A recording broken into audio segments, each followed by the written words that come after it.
જે જીવામૃત બનાવવા જઈ રહ્યા છીએ અને પ્રત્યક્ષ તમારે અહીંયા નિહાળવાનું છે કે કેવી રીતે જીવામૃત આપણે બનાવવાનું છે. આપણે જોઈએ છે કે અહીંયા 10 કિલો જે છાણ છે એ આપણે લીધેલું છે અને એની સાથે આપણે ગૌમૂત્ર છે એ પણ 10 લીટર લીધેલું છે.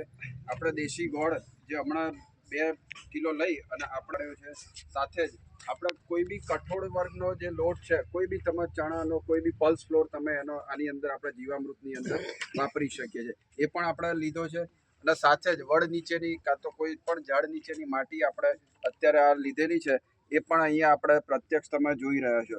હવે આપણે જે અત્યારે આશાભાઈના ત્યાં ભેગા થયા છીએ તો અત્યારે હવે જીવામૃત જે બનાવવા જઈ રહ્યા છે તો હું આશાભાઈને વિનંતી કરું કે પહેલું આપણું જે છાણ છે ગાયનું એ આની અંદર નાખે. તમે પકડો, આ તમારો ઉપયોગ કરો. જુઓ, આ સાથે જ અત્યારે તમે જોઈ શકો છો અહીંયા. હા, થોડું થોડું રહે હલાઈ દો. હવે ગૌમૂત્ર જે છે 10 લીટર જે આપણે લીધેલું છે એનો ઉપયોગ કરીશું. હા, સરસ.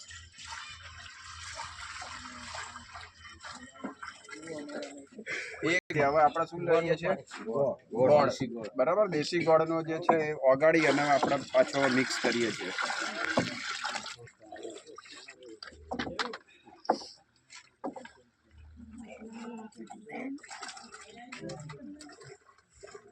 કોઈ બી પલ્સ ફ્લોર આપણે વાપરી શકીએ છીએ. એનો આપણે ચણાના લોટનો ઉપયોગ કરેલો છે આની અંદર. એટલે એ હવે આપણે નાખીએ છીએ. એ શું કરશે? સૂક્ષ્મ જીવાણુઓને પ્રોટીન પૂરું પાડશે. એટલે 1 ગ્રામ બેક્ટેરિયા, એક કિલો ગાયના ગોબરમાં કેટલા બેક્ટેરિયા હોય? 300 કરોડ.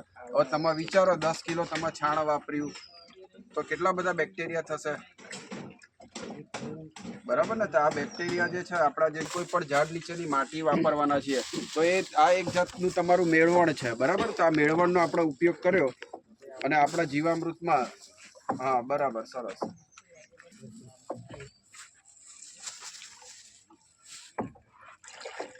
હવે